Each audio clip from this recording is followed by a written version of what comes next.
Fala pessoal, dá uma olhada nesse caso que eu trouxe para vocês, um caso típico e corriqueiro aqui no consultório, tá? É um caso até tranquilo de se fazer, porque é um caso que não precisou realizar desgastes excessivos, um caso clássico de desgaste minimamente invasivo, tá? Onde com 10 lentes de contato nós resolvemos o problema do paciente. O paciente optou por colocar as 10 lentes superiores. Lembrando que durante o processo de consulta, dependendo da cor que o paciente almeja, a gente sempre fala para o paciente, olha, essa cor que você quer, se você fazer só na parte superior, a gente não vai conseguir equalizar os dentes superiores com os inferiores. Por mais que coloque clareamento nesses dentes inferiores, ele jamais vai chegar na cor da lente que você quer.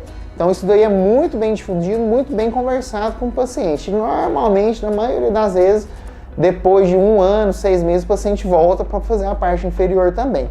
Tá? É só um detalhezinho que eu gosto de explicar bastante para deixar isso muito claro, inclusive na primeira consulta, tá pessoal?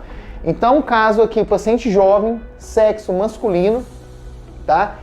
Insatisfação com o sorriso, achava os dentes dele muito pequeno, coloração dos dentes também incomodava o paciente, falou que já fez vários clareamentos e, assim, clareamento é uma coisa recorrente. Você faz, pelo menos uma vez no ano, você tem que estar repetindo esse clareamento e às vezes não chega na cor que o paciente quer, tá? O dente ele tem um limite para ser clareado. Depois desse limite, não adianta a gente colocar gel clareador que o dente não clareia. Ele tem um limite ali que é o natural dele, tá, pessoal? Então, olha aqui, a gente vê em detalhes algumas coisas que já é importante ver nessa foto inicial. Normalmente, pessoal, o sorriso ele tem uma curvatura que acompanha normalmente o desenho do lábio inferior, tá?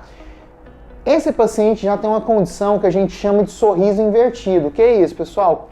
Em vez de fazer a curva acompanhando o lábio inferior, ele faz uma curva inversa aqui, ó. Então a gente chama isso daí de sorriso invertido e isso esteticamente não é favorável, tá? Então o paciente veio com essas queixas, a gente fez o projeto, tira as fotos, faz o escaneamento da arcada e esse projeto é feito em computador, para que o paciente tenha um vislumbre de como vai ficar o seu sorriso, tá? No caso desse paciente aqui, pessoal, a gente fez o projeto, instalou o projeto, o paciente ainda achou os dentes pequenos, queria aumentar um pouco mais.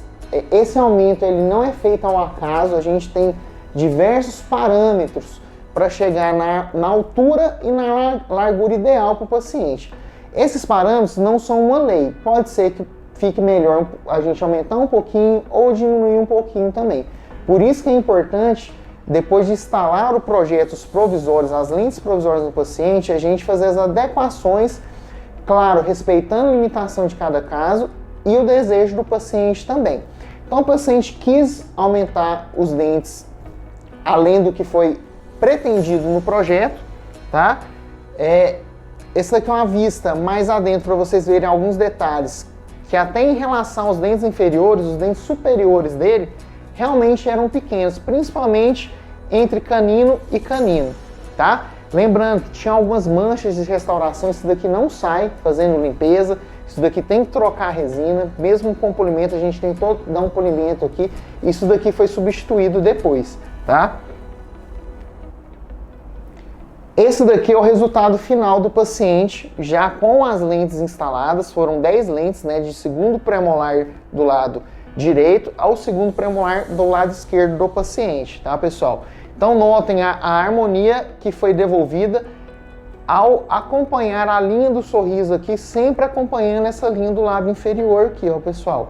Esse caso aqui, a gente aumentou o dente, foi no limite, assim, foi no máximo mesmo que o caso poderia aumentar, foi aumentado, porque o paciente realmente ele queria ter essa imponência, ele queria uns dentes um pouco maiores, porque esse era o efeito que ele queria causar através das lentes de contato. A cor escolhida foi BL1, que é uma cor linda, né? O branco que eu acho particularmente, eu acho mais bonito dentro do aspecto da naturalidade. Lembrando que eu gosto de coisas mais naturais, não gosto daquele branco exagerado demais, tá, pessoal? essa cor ela é totalmente compatível em pacientes mais jovens, né? Não adianta o paciente de 60 anos querer uma cor dessa, que realmente não fica compatível, condizente com o aspecto físico do paciente, tá? Essa daqui já é uma vista, né, uma mais aproximada aqui, então notem que realmente houve um aumento considerável dos dentes, tá? Mas isso é uma opção do paciente, isso daí ele que escolheu e a gente vai aumentando de acordo com o que o paciente quer e dentro da limitação de cada caso. Então aqui eu coloquei essa imagem aqui para vocês notarem a discrepância de cor entre a arcada superior e inferior. Então o paciente, ele, todo momento, ele está amplamente consciente que ao escolher uma cor branca como um BL1, jamais esses dentes inferiores vão chegar nessa cor, tá? Então, como eu havia explicado, normalmente 6 meses, 1 ano, o paciente volta e instala as lentes na arcada inferior também para equalizar, para ficar legal.